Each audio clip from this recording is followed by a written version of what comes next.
안녕하세요. 네. 자, 오늘 페이지 466페이지입니다.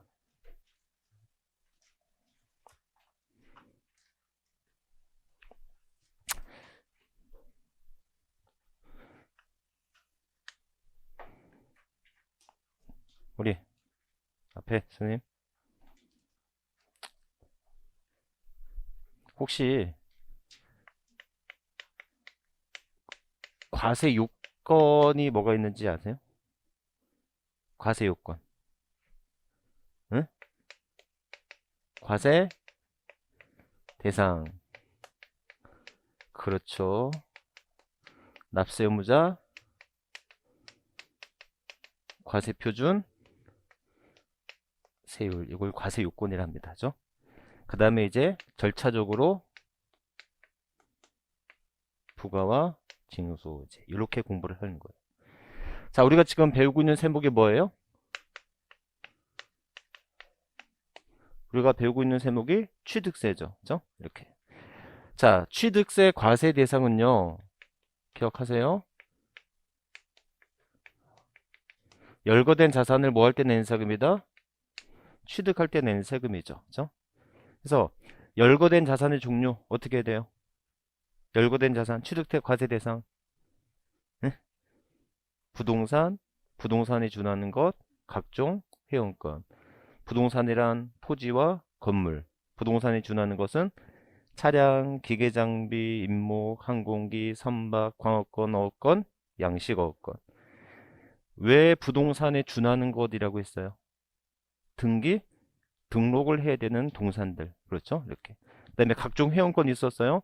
골프, 콘도, 승마, 요트, 종합체육시설, 이용 회원권이 있었다. 죠 이렇게. 자, 취득은 크게 무슨 취득과 무슨 취득? 실질 취득과 간주 취득. 그러니까 권리 변동에 의한 취득. 여러분들이 민법에서 배웠던 취득을 우리 지방세법에서는 실질 취득이라고 하고. 자, 권리 변동이 없어. 권리 변동이 없지만 가치가 증가되는 거. 이것을 우리는 간주 취득이라고 했었죠. 그래서 실질 취득은 승계, 원시, 유상, 무상 또는 상속 증여를 불문한 일체의 취득이고, 간주 취득 네 가지 있었어요. 토지의 지목 변경, 차량의 종류 변경, 건축물의 개수, 과점주주의 주식 취득 등이 있었다. 그랬을 때 여러분들 제가 저번 주에 뭐 배우라고 했었죠? 세율 외우라고 했었죠. 저 세율. 기억나시죠? 세율.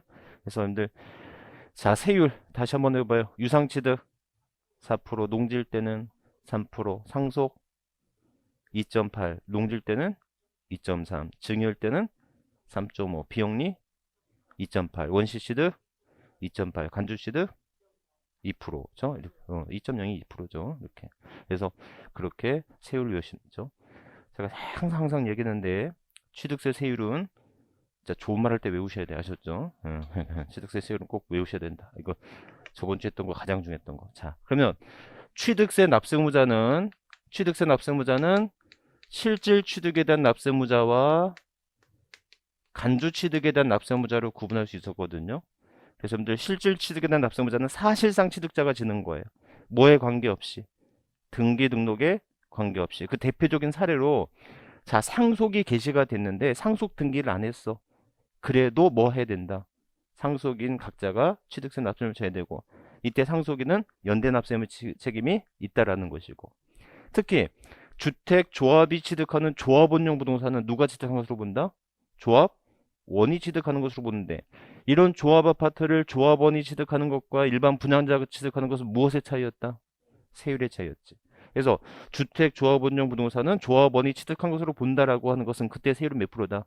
2.8%. 조합이 아파트를 신축했지만 그게 조합원용이라면 처음부터 조합원이 취득한 것으로 보는 거니까 2.8%가 되는 것이다라는 것이고, 그죠? 그 다음에 여러분들 시설 대여물권 있죠, 그죠? 시설 대여물권일 때는 시설 대여 업자가 지대, 외국인 소유의 시설 대여물권일 때는 수입 업자가 절하라고 하는 것이었고, 그죠? 이렇게 보시면 되겠다. 그 다음에 간주 취득 지목 변경이나 종류 변경일 때는 변경 시점에 소유자가 제외되는 거고, 건축물의 개수예요. 대수선이 되거나 시설물을 설치하는데 건축주, 즉 뭐다? 건물주 아닌 자가 가설한 거죠. 건축주 아닌 자, 건물주 아닌 자가 가설한 경우에도 누가 취득한 것으로 본다? 건물주가 함께 취득한 것으로 보아서 누가 져라? 건물주가 주가 잘하는 거죠. 이렇게. 자, 그 다음에 제일 중요했던 것 중 하나가 뭐냐면 여러분들 자, 직계 좀비 속으로부터 취득한 거예요. 이건 뭘로 취득한 것으로 본다? 직계 좀비 속으로부터 취득했어. 예? 증여로 취득한 것으로 보는 거죠. 몇 프로? 3.5%. 다만 내가 돈 주고 산 사실이 명백해 라고 한다면 이때는 유상 취득으로 보는 거다. 아셨죠? 몇 프로? 4%. 자, 부담부 증여라고 하는 거 있었죠? 전세를 끼고 주는 거야. 전세를 끼고 대출을 승계하는 조건을 주는 거예요. 자, 보증금이나 대출은 부채잖아요. 이 부채를 승계하는 조건을 증여를 받는단 말이죠. 그럼 이때는 취득가액은 그 보증금이나 대출을 포함한 금액을 취득가액으로 한다는 거죠. 그래서 부담부 증여할 땐 취득가액을 부채, 채무를 포함한 금액을 취득가액으로 하되 이때 세율은 어떻게 된다? 세율은 어떻게 되지? 예? 세율일 때는 순수 증여분일 때는 3.5%. 채무를 승계한 부분은 이건 유상취득으로 봐서 4%가 되는 거다라는 거죠. 그래서 저번 주에 가장 했던 것이고. 자, 과세표준 곱하기 뭐 하면? 과세표준 곱하기 세율하면 이걸 뭐라고 한다? 산출 세액이라는데, 여러분들, 자, 오르는 그 과세표준의 내용을 공부하기 앞서 저번 주에 뭐까지 공부했냐면 취득 시기까지 공부했었거든요. 기억나세요? 취득 시기? 여러분들, 취득 시기가 정해져야 정확한 취득가액의 크기가 결정된다는 거 아닙니까? 내가 건축을 시작했어요. 그럼 완성이 되겠죠. 그러면 완성되는 시점을 알아야 그때까지 건설 이자 비용을 포함하거나 포함하지 않거나 이렇게 결정할 거 아닙니까? 그래서 취득 시기가 먼저 중요한데 그 취득 시기 중에서 유상승계 취득 시기가 중요하다는 거죠.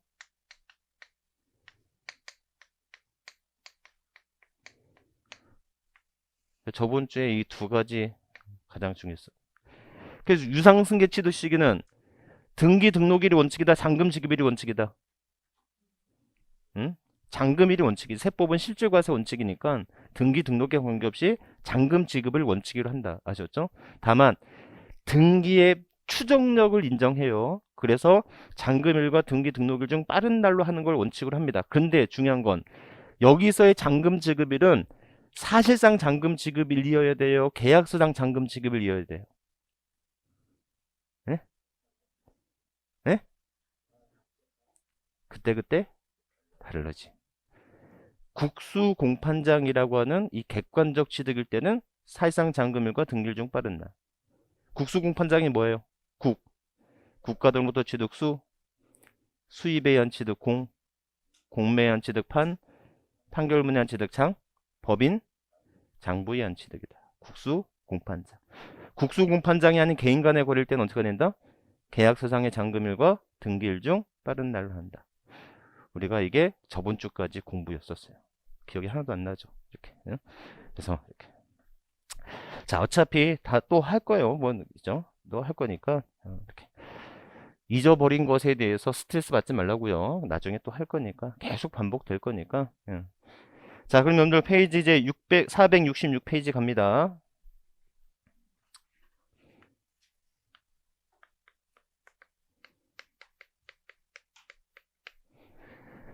자, 이제 과세표준 곱하기 세율하면 이걸 뭐라고 한다? 산출 세액이라 한다는 거죠.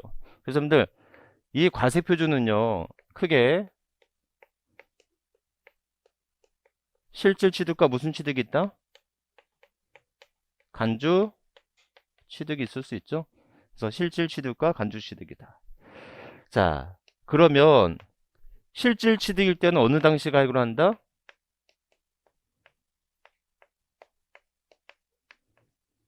취득 당시 가액을 한다는 거예요. 취득 당시 가액. 당연히 취득 당시 가액으로 한다라고 하는 것입니다. 그래서 취득 당시 가액인데 문제는 그냥 취득 가액에다 세율 곱하면 그게 취득세가 돼야 되는 게 마땅한데 여기서 취득 당시 가액이라고 하는 게 뭐냐라는 거예요. 취득 당시 가액이라고 하는 게 제가 여러분들 한 10몇 년 전에 무쏘 자동차를 샀었어요. 친구한테 제가 이제 무쏘 자동차를 상당히 좋아해서 무쏘 자동차를 샀거든요. 그래서 얼마에 샀냐면 실제 거래가액이 한 500 정도 됐었어요. 550달러는 거긴 500만 원 주고만 샀습니다. 이렇게. 자, 그래서 제가 이제 친구한테 그 중고자동차를 샀기 때문에 그냥 그 이전을 제가 한번 해보려고 시청에 가가지고 그 신고를 했는데, 가서 이전을 하려고 하면 먼저 취득세를 내고 오라는 거예요. 그래서 2층 세무과 가서 취득세를 신고하려고 갔더니 신고서를 적는데 그 신고 금액을 적는欄이 있더라고요. 취득세를 신고하는데 신고 금액을 적는欄이 있어요. 그럼 여러분들 얼마로 적어야 돼요? 500을 적었겠죠? 근데 저는 이제 좀 세무사니까 알지 않습니까? 그래서 여러분들 취득세 어떤 규정이 있냐면, 취득가액이 50만 원 이하일 때는 취득세를 부과하지 않아요. 이걸 면세점이라고 하거든요. 제가 또 알지 않습니까? 그래서 거기다가 제가 50만 원 썼어요. 아니, 진짜로요. 50만 원 썼어요. 뭐 써봤어요. 이렇게. 그러면 취득세를 안 내도 되는 거 아닙니까? 그렇죠? 근데 그 공무원이요, 쳐다보지도 않고요. 쳐다보지 않고 취득세 영수증을 내주는데, 우리가 자동차세를 부과할 때 그 자동차에 대한 평가 기준 금액이 있을 수 있지 않습니까? 무슨 말인지 아시겠죠? 그거를 여러분들 지금 이제 바로 할 건데, 시가표준액이라고 하거든요. 이 시가표준이 한 300 얼마 정도가 됐었나 봐요. 아셨죠? 이렇게. 그거는 이 취득 당시 가액이란 우리 상식적으로 그냥 취득한 가액으로 하면 될 것 같은데, 그 취득 당시 가액이 세 가지 종류의 금액이 있더라는 거예요. 내가 신고한 금액, 또는 마지노선의 어떤 평가 금액, 또는 실질 거래 가액. 이 세 가지 금액이 있는데 이 세 가지 금액 중에서 어느 금액으로 취득세를 계산하는 걸 원칙으로 할 거냐라는 거예요. 아셨죠? 그래서 여기서 취득 당시 가액이라고 하는 것은 원칙적으로는 무슨 가액으로 하냐면, 여러분들이 신고한 가액을 한다는 거예요. 아셨죠? 뭐가 원칙이다? 신고 가액이 원칙이다. 그래서 여러분들 지금은 이제 많이 없지만, 예전에 우리 고위공직자들 뭐 할 때, 청문회 할 때, 고위공직자들 청문회 할 때 걸리는 거 세 가지 있었죠. 첫 번째 뭐 있습니까? 어? 첫 번째가 뭐 있어요? 자녀들 위장전입, 위장전입하고, 그죠? 그런 것들. 두 번째가 이제 뭐냐면 탈세, 다운계약서. 그랬을 때 이제 다운계약서, 옛날에 여러분들 생각해 보세요. 옛날에 다운계약서 썼는 건데 그들이 다 변명이 뭐였냐면 그때 당시 관행이었다는 거지. 맞아요? 맞다고요. 실제로 관행이었다고요. 여러분들이 어떤 집을 사거나 그럴 때 취득세 어떻게 신고하는지 여러분 솔직히 알지 못하지 않습니까? 그냥 법무사가 다 알아서 취득세 신고를 하고 영수증만 가서 그냥 납부만 할 뿐이지, 내가 그 신고가액이 얼마였는지 알 수가 있는 거예요. 그러니까 옛날에는 다운계약서가 하나의 미덕이었다고. 그죠? 다운계약서 하나의 미덕이었어. 이렇게. 어차피 뭐가 원칙이니까? 신고가액이 원칙이니까. 아셨죠? 그래서 저 같은 놈이 있기 때문에 최소한의 뭘 만들어 놨다? 마지노선을 만들어 놨죠. 평가 기준액을 만들어 놨지 않습니까? 그걸 우리는 뭐라고 한다? 예외적으로 이제 시가 표준액이라고 말을 하는 거예요.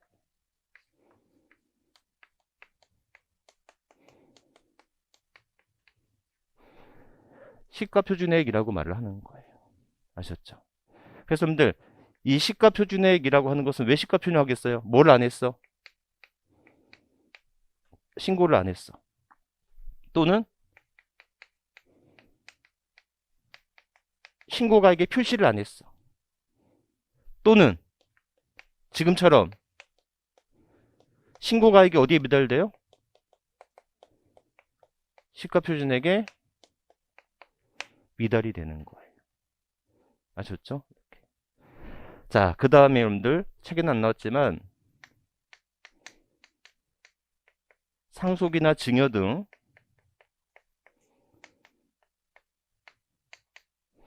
무상취득의 경우에도 무조건 시가표준액을 합니다. 자, 그래서 여러분들 466페이지 한번 볼게요. 466페이지 보시면 원칙적으로 무슨 당시 가액을 한다? 취득 당시 신고 가액으로 하는 게 원칙이다.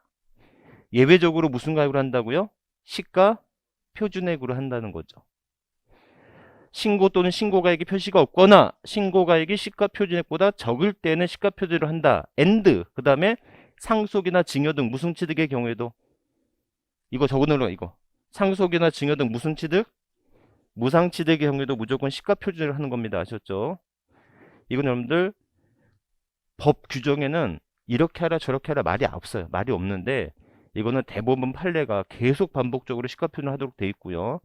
실제 기출 문제에도 상속 증여는 무상취득일 때는 시가 표준액을 한다라고 적혀져 있습니다. 아셨죠?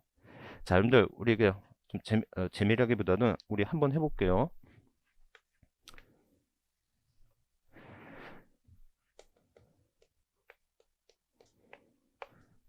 상속이 개시가 돼서 나중에 그 재산을 한번 양도한다라고 한번 해볼게요.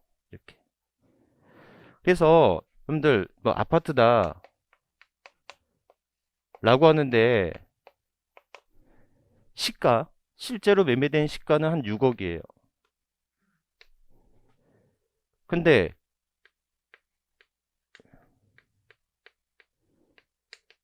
공동주택가액이에요. 이걸 우리는 시가 표준액이라고 하거든요. 좀 더 바로 설명할게요. 이 공동주택가액이 4억인 거예요. 자, 그랬을 때 이거를 나중에 지금 한 몇 년 지나서 8억에 양도한다라고 한다면 이 사람 상속 개시가 되면 뭐 내야 되죠?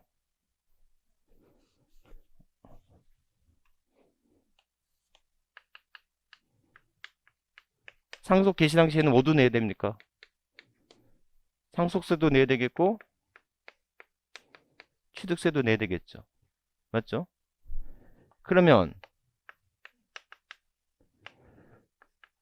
양도 당시에는 뭐 내야 돼요? 양도 소득세를 내야 되는데 양도소득세는 양도가액이 8억이라고 했으니 여기에 뭐를 빼야 돼요? 취득가액을 빼야 되겠죠.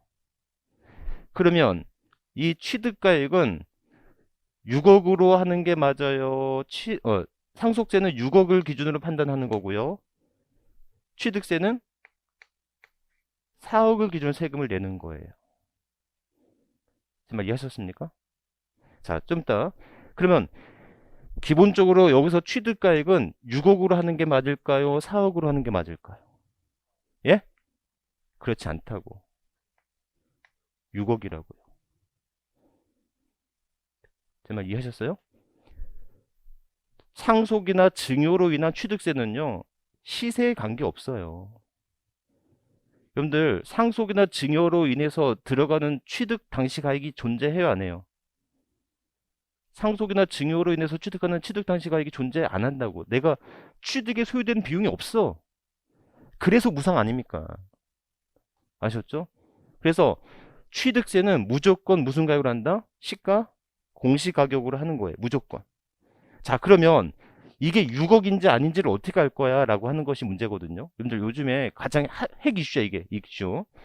그래서 만약에 시가가 있으면 시가로 합니다.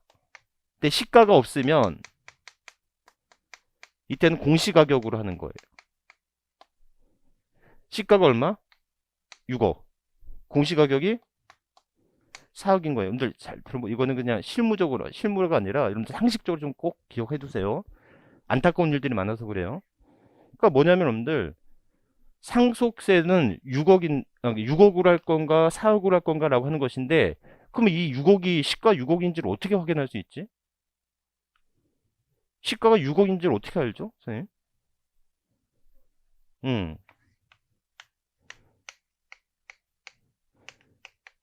매매 사례가액이라든지 아셨죠? 또는 감정평가사에서 감정을 받아서 시가를 판단할 수가 있다는 거예요. 정말 이해하셨죠? 이렇게. 그래서 기본적으로 취득세는 무조건 무슨 가격으로 한다? 시가 표준액. 이거는 예외 없이 무조건 시가 표준합니다. 그럼 나중에 양도할 때 취득가액이 시가가 존재했으면 뭘로 하고? 시가로 하고. 시가가 존재하지 않으면 공시가격으로 하니까. 여러분들 나중에 양도를 생각한다면 상속가액을 높이는 게 좋겠어요? 낮추는 게 좋겠어요? 높이는 게 좋다고.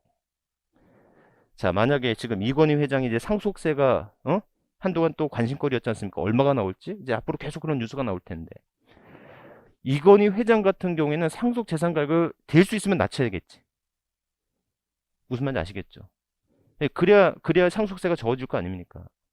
근데 우리 평민 같은 경우에는 상속을 집 한 채를 받았어. 상속세를 안 내도 돼. 그렇더라도 여러분들 상속세를 시가가 있는 것처럼 신고를 해 두는 것이 훨씬 좋겠죠. 부모가, 그러니까 와이프가 있고, 지금 배우자가 있고, 자녀가 있으면 10억까지는 상속세를 안 내거든요. 무슨 말인지 아시겠죠? 그러니까 여러분들 상속세를 안 내도 되니까 상속세를 신고 안 하는 경우가 대부분이야. 근데 그게 어디 가서 후회를 하냐면 나중에 뭐 할 때? 양도할 때. 양도할 때 후회를 하게 된다고. 왜? 차이가 더 많이 나니까. 제 말 이해하셨죠? 그래서 여러분들 상속이 개시가 되면 뭐 안 하더라도 상속세를 내지 않더라도 뭐 해야 된다? 최소 한 200만 원 들이면 감정평가 받거든요. 200만 원 들여서 감정평가 받아서 상속가액을 높여놔야지만 나중에 뭐가 줄어들 수 있다? 양도세가 확 줄어들 수 있다는. 집 한 채여도, 집 한 채밖에 안 되는데 건물 한 채여도 뭐 해라? 감정평가나 또는 매매 사례가액을 시스템 매매 사례가 확인할 수 있지 않습니까? 그렇죠? 이런 매매 사례가액 등을 이용해서 취득가액을 높여서 신고를 해두면 나중에 양도세가 줄어들 수 있다는 거죠. 상속세 안 낸다고 좋아할 게 아니고 나중에 양도세까지 꼭 신경을 쓰란 말이죠. 아셨죠? 이게 제 말 이해하셨죠? 그런데 이 시가의 유무에 관계없이 취득세는 무조건 무슨 가격으로 한다? 시가 표준액으로 하는 거다라는 거예요. 그러니까는 재산가액이 높게 평가돼도 취득세는 공시가격으로만 취득세를 계산하니까 이 공시가격의 시가가 유무에 관계없다는 거예요. 제 말 이해하셨죠? 그래서 우리가 알고 있는 취득가액과 취득세에서 말하는 취득가액이 서로 좀 다를 수가 있다는 거. 지금 그거 설명하려고요. 지금 그거 설명하려고요. 그래서 이해하셨죠? 여러분들 여기서 오늘 꼭 알고 갈 것은 그냥 시험 문제를 떠나서 상속을 받아야 될 물건이 있다면 그냥 상속세를 안 내더라도 상속세를 신고를 하는 게 좋다. 아셨죠? 그래야지 나중에 양도세가 많이 줄어들 수 있다라는 거예요. 대신에 취득세는 무조건 무슨 가로 한다? 시가 표준액으로 한다. 이렇게 알고 계시면 돼요. 아시죠? 이렇게. 자, 그러면 여기서 이제 문제라고. 그러면 시가 표준액이라고 하는 게 뭐야, 도대체? 여러분들 공시가격이 있죠. 예? 여러분들 이제 부동산학 개론 배우면 공시제도를 배울 거예요. 공시가격. 그래서 여러분들 토지일 때는 뭐가 있죠? 우리가 흔히 개별 공시지가가 있고. 자, 주택일 때는 어떻게 되죠? 이게 단독주택일 때는 개별주택가액이 있고, 공동주택일 때는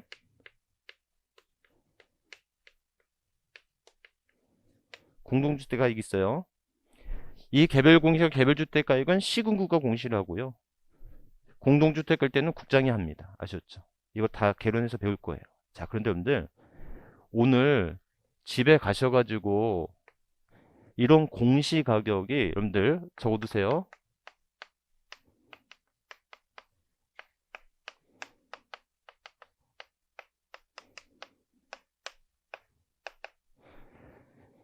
네이버 창에 부동산 공시가격 알림이라고 하는 사이트가 있어요.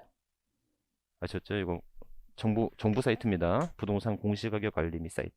그래서 오늘 집에 가셔가지고 이상한 데 들어가지 마시고 여기 한번 들어가셔가지고 한번 쫙 읽어보세요. 우리 시험에 나오는 시험과 관련된 사이트예요.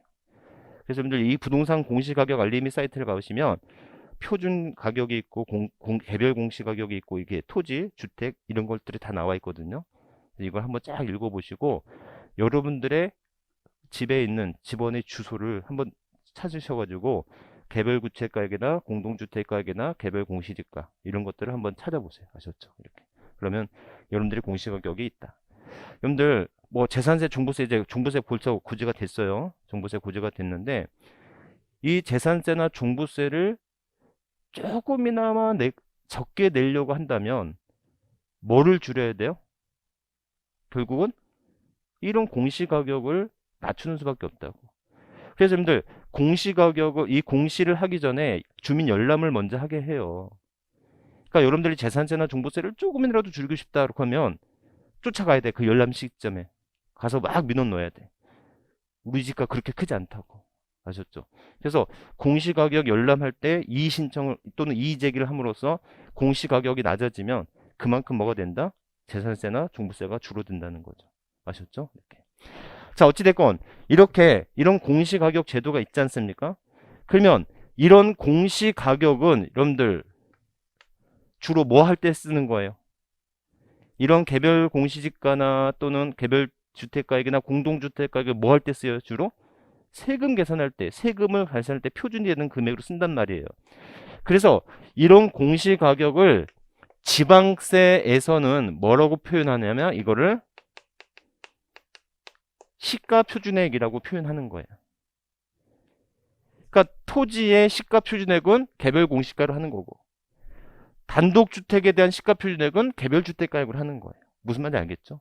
그러니까 이런 공시된 가격, 공시가격을 지방세에서는 하나로 뭐로 평가한다? 뭐라고 부른다? 시가표준액이라고 부르는 거다라는 거예요. 정말 이해하셨죠?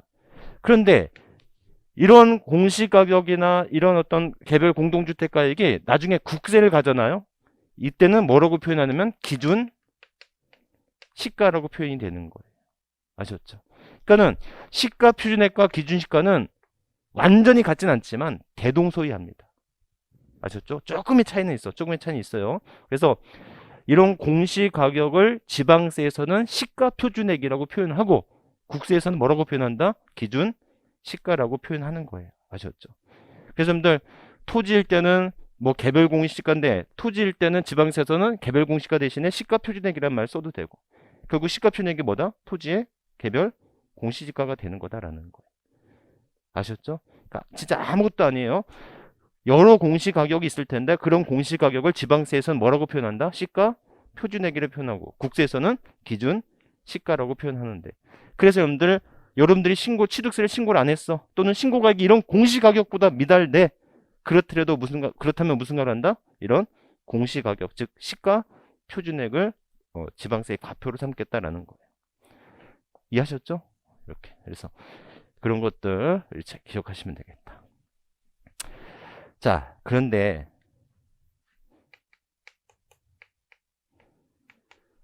특례적으로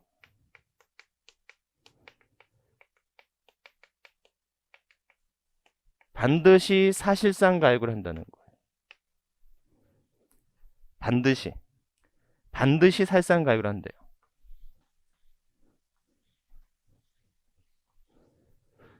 그러면 반드시 사실상 가액을 한다. 여기서 반드시라고 하는 말은 뭘까요? 어디에 미달하여도 시가표준액에 미달하여도 시가표준액이 미달하여도 반드시 사실상 가액을 하는 거예요. 아셨죠? 그래서 여러분들 자, 오늘의 이제 하이라이트예요.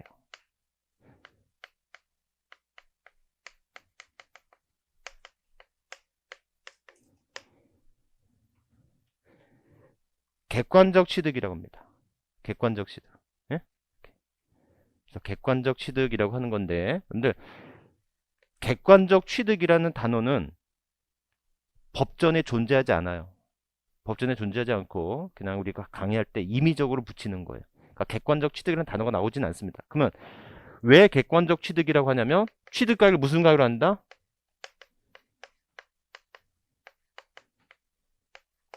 사실상의 취득가액으로 하는 경우를 우리는 임의적으로 뭐라고 부른다? 객관적 취득이라고 부를 거예요. 그러니까 반드시 사실상 취득가액으로 하는 것은 어디에 미달하여도 시가표준액에 미달하여도 시가표준액에 미달하여도 여러분들 지금 이제 공경매가 많이 수고들었지만 지금도 이제 공경매로 하시는 분들이 많이 있어요. 여러분들 예전에는 공경매가 참 좋았던 게 옛날에는 그 낙찰가액이 공시가격에도 미달되는 낙찰가액이 있었단 말이에요. 무슨 말 아셨죠? 이제는 그럴 일 거의 없겠지만. 그냥 공시가격에도 미달되는 어떤 토지 낙찰가액이 있다면 그때는 공매로 인한 취득한 가액은 그 가액이 어디에 미달되었어도 공시가액, 즉 시가표준액에 미달했어도 그 가액으로 하는 것이 당연하겠죠. 제 말 이해하셨죠? 그래서 여러분들 객관적 취득을 할 수 있는 것은 뭐가 있다? 국, 수, 공, 판, 장이 있다라. 아까 배웠죠? 이렇게. 그래서 국 뭐예요? 다시 한번. 국가 등으로부터 취득 수, 수입에 의한 취득 공, 공매에 의한 취득 판, 판결에 의한 취득 장, 법인 장부입니다. 아셨죠? 이렇게. 그래서 여러분들 여기서 이 장자가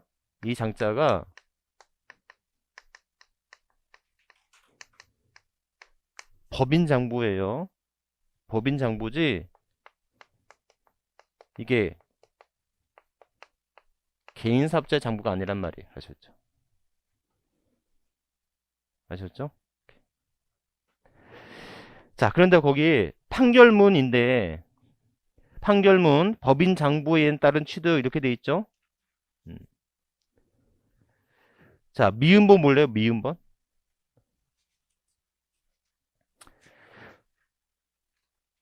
자, 미음본 바로 밑에 보충 판결문 등 있죠? 찾으셨어요? 그지 판결문 있지 않습니까? 판결문에서 민사소송 및 행정소송에 의해 확정된 판결문을 말하며 자, 밑줄 화해, 포기, 인락 또는 자백간주에 의한 것은 뭐한다? 제외. 자, 이거 좀 더 설명할게요. 이거 중요한 겁니다. 중요한 거니까 좀 더 설명할게요. 자, 여기 보세요. 국수공판장 있고, 자, 그럼 미음 한번 미음? 미음을 가보면, 부동산 거래 신고 등에 관한 법률에 따른 신고서를 제출하여 같은 법 제5조에 따라 검증이 이루어진 경우, 자, 뭐예요? 부동산 거래 신고에서 검증을 받은 경우가 있다라는 거.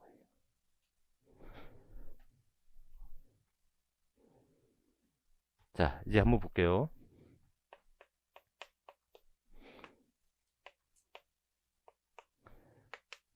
힘들어.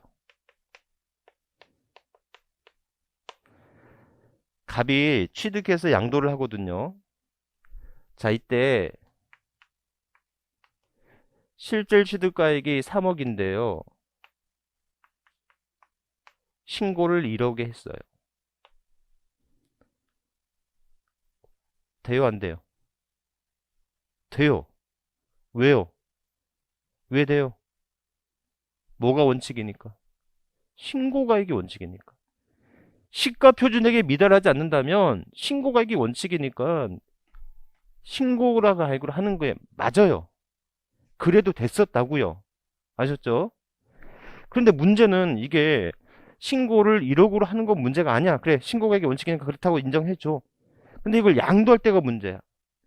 만약에 이 양도가액이 5억이라면 예? 취득가액을 빼야 될 거 아닙니까?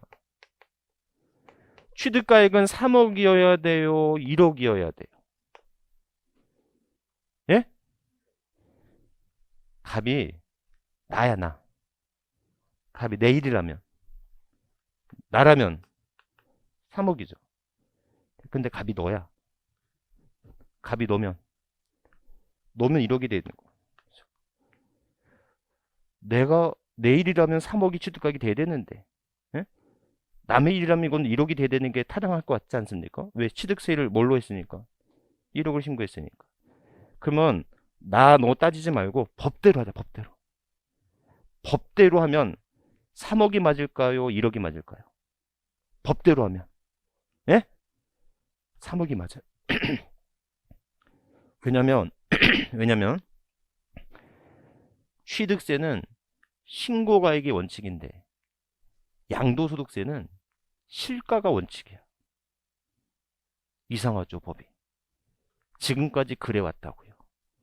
그래서 다운계약서가 하나의 미덕이었어. 취득세는 작게 신고하고 양도세는 실질 거래가액으로 양도차익을 구하면 되니까. 지금까지 이게 통용이 되었던 나라가 우리나라였단 말이에요. 아셨죠? 그래서 학자들이 야, 그러지 말고 돈 버는 거 갖고 뭐라고 안 그러겠는데 세금은 제대로 내자 라고 해서 이거를 일치시키는 일을 합니다. 그것이 부동산 거래 신고 등에 관한 법률을 만든 거예요. 제 말 이해하셨죠? 그래서 당신이 부동산 거래 신고에서 검증을 받았다면 이거를 뭘로 보겠다? 사실상 취득가액으로 보겠다라는 거. 그러니까는 취득가액을 무슨 가로 하겠다? 취득가액을 사실상가액으로 하겠다는 거. 아셨죠? 너 이렇게 신고했어? 이렇게 신고해서 이렇게 검증을 받았으면 그 금액을 사실상가액으로 볼 거야.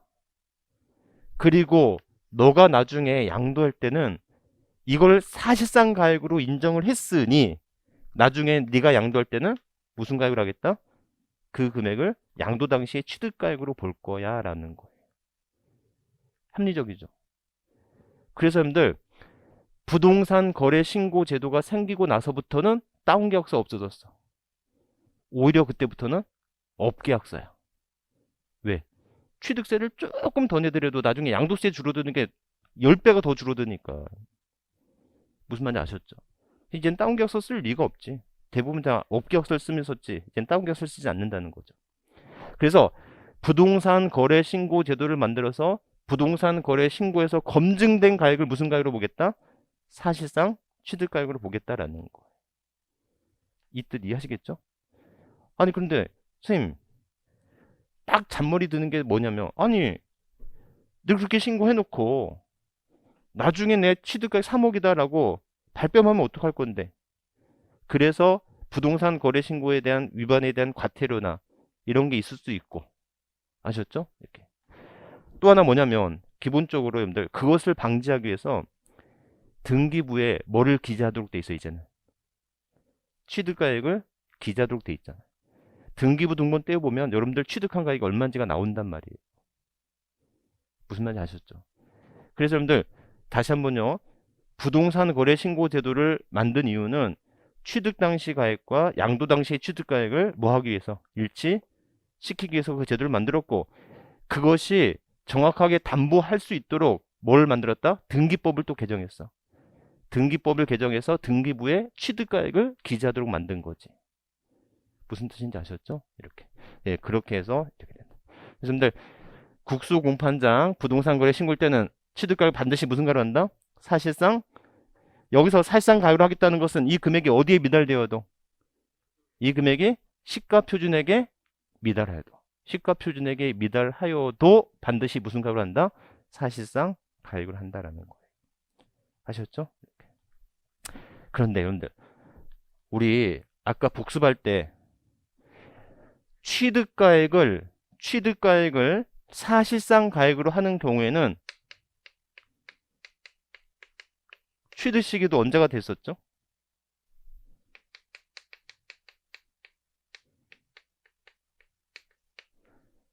아까 국수 공판장일 때는 사실상 잔금일이었잖아요. 기억나시죠? 그래서 취득가액을 사실상 가액으로 하는 경우에는 취득 시기도 언제가 된다? 사실상 잔금 지급일로 한다라는 거예요. 아셨죠? 근데 아까는 뭐밖에 없었지? 국수 공판장밖에 없었지 않습니까? 국수 공판장밖에 없었다는 것은 결국 부동산 거래소 신고해서 검증을 받았을 때에는 취득가액은 무슨 가액으로 하지만 사실상 가액으로 하지만 취득 시기만큼은 계약서상 잔금일로 하는 거예요. 아셨죠? 이렇게. 아셨죠? 그러니까 객관적 취득의 종류가 취득가액을 구하기 위한 취득가액을 사실상 가액으로 해야 되는 객관적 취득은 국수공판장 및 부동산 거래 신고가 있는데 이렇게 취득가액을 사실상 가액으로 하는 경우에는 취득 시기도 사실상 잔금일로 해야 됩니다. 그런데 부동산 거래 신고에서 검증을 받았다. 이때만큼은 취득가액은 무슨 가액이지만 사실상 가액이지만 취득식은 언제가 된다? 계약서상 잔금 지급이 된다는 것에 주의. 아셨죠? 그래서 요거까지. 이해하셨죠? 요것만 좀 기억. 나오겠어요? 안 나오겠어요? 네, 무조건 나옵니다. 아셨죠? 그래서 여러분들 지방세법을 공부하는데 이 객관적 취득, 즉 이런 국수공판장이나 부동산 거래 신고 이거가 아니 나올 수가 없습니다. 무조건 나오는 문제. 나오면 무조건 맞춰야 되는 문제. 이렇게. 자, 그렇게 기억하시면 되겠습니다. 뭐 나머지 것들은 그렇게 큰 변함이 없고요. 다만 여러분들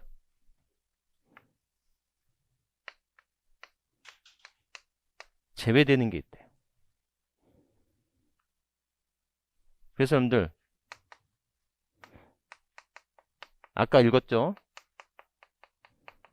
판결문 중 뭐는 제외된다고요?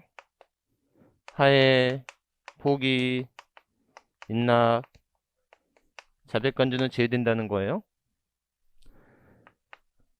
우리 선생님, 화해가 뭐예요? 화해가 뭡니까? 우리 서로 화해 그러잖아요. 화해를 모르지 않지만 화해가 뭐냐고 묻는다면 뭐라고 답할 말이 없지 않습니까? 이렇게 화해의 정의는요, 한 사람이 양보하면 한 사람이 승낙하는 게 화해래요.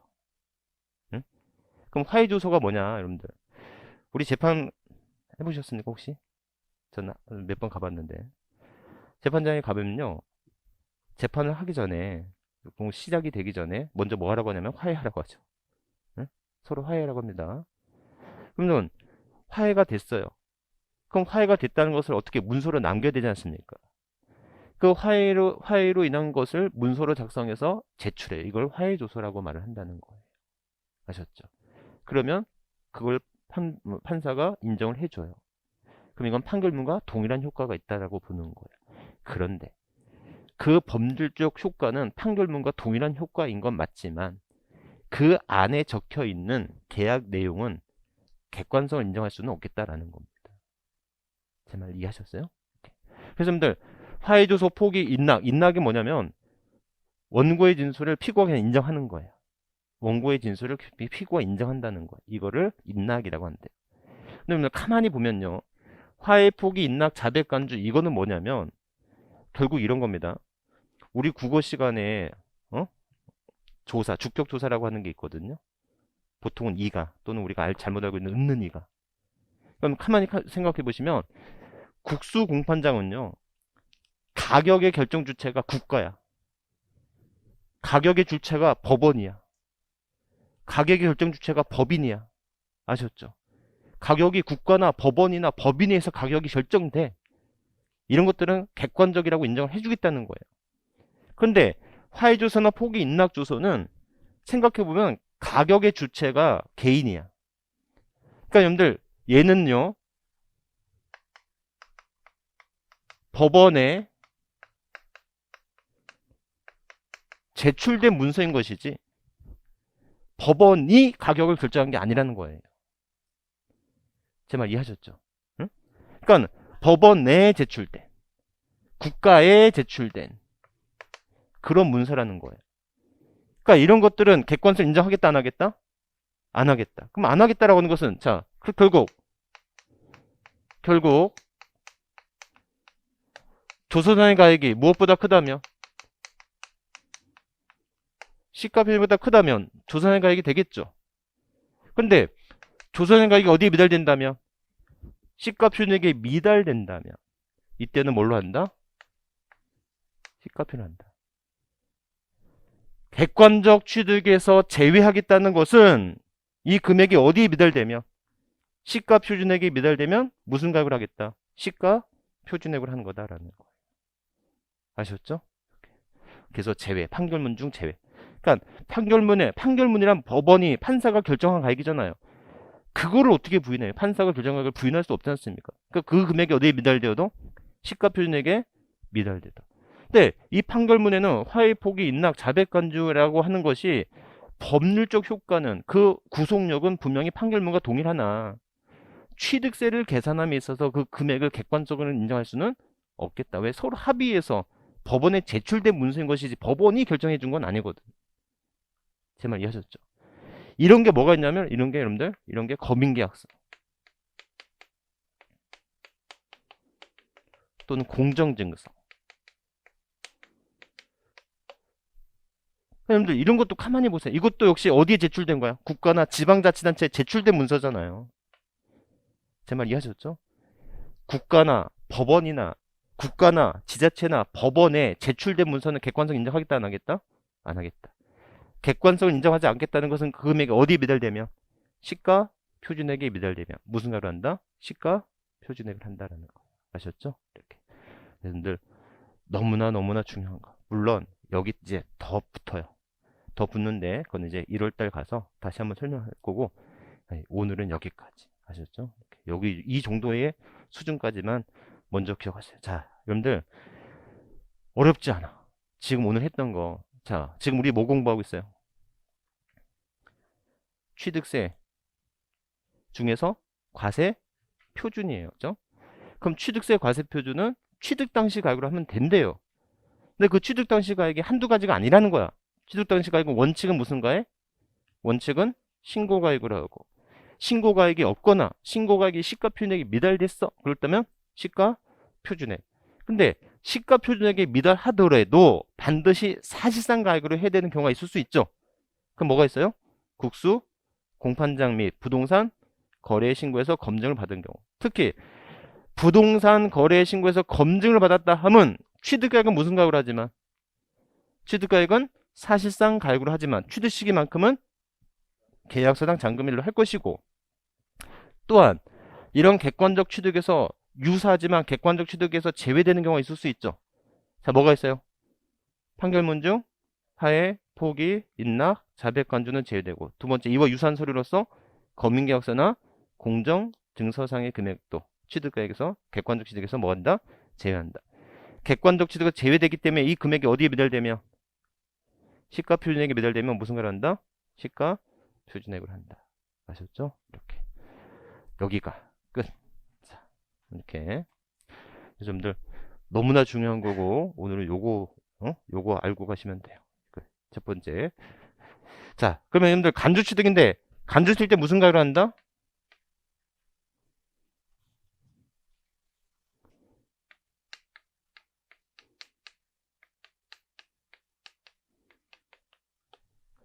증가한 가액이에요. 증가한 가액. 특히 여러분들 페이지 468페이지 468페이지 동그라미 2번에 보시면 토지의 지목 변경이라고 돼 있죠? 찾으셨어요? 그래서 토지의 지목을 사실상 변경한 경우에는 그로 인하여 증가한 가액을 각각 과세표로 한다. 이때 지목이 사실상 변경된 기준으로 기억에서 니은의 가액을 뺀 금액으로 한다. 다만 판결문 법인장부로 토지의 지목 변경에 대한 비용이 입증될 때는 뭘로 한다? 그 비용을 한다 이렇게 되어 있어요. 자, 그럼 여러분들 이거 적어볼까요?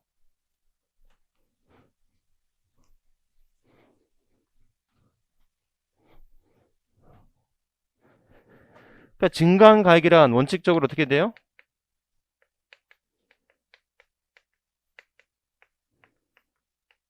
변경 후 무슨 가액에서 시가표준액에서 변경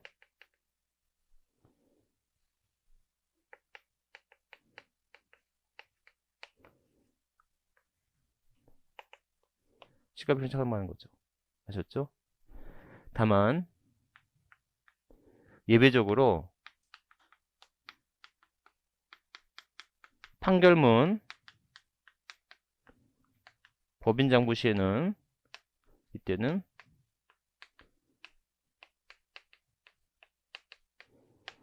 소요된 비용으로 한다는 거예요. 아셨죠? 자, 예를 들어서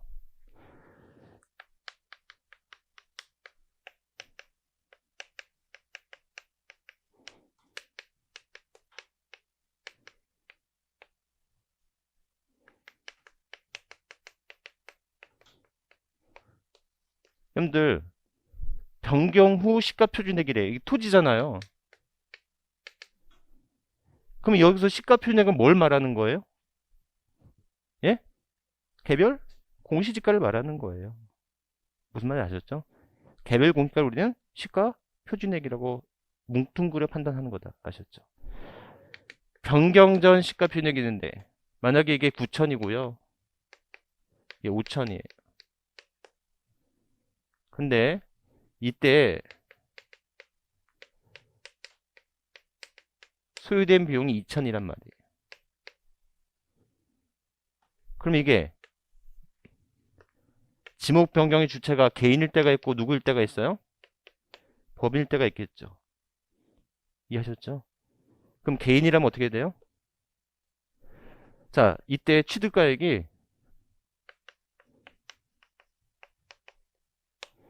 6천이었어요.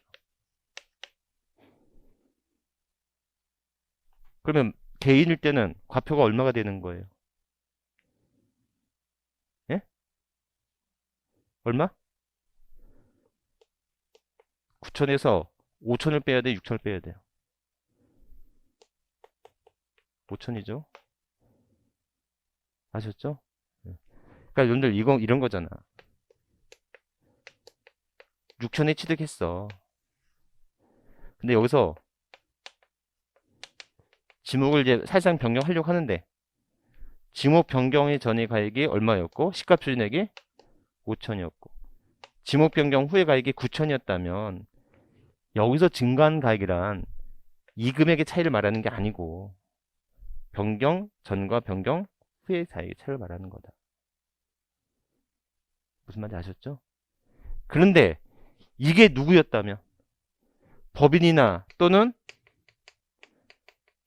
판결문에 의해서 확인된 금액이 있다면 그때는 얼마를 한다? 그냥 2천을 하는 거다라는 거예요. 무슨 말인지 아셨죠? 이렇게. 그래서 이렇게 증가한 가액이라고 하는 것은 그런 금액을 말한다. 이해하셨죠? 여기까지. 그래서 여러분들 오늘 과세표준의 내용을 배우는데 이 내용 중에서 중요한 거 뭐가 중요하다?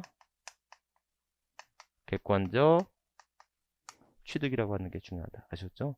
오늘은 요게 포인트예요. 요게 포인트. 네? 조금 쉬었다가 세일부터 공부하도록 할게요.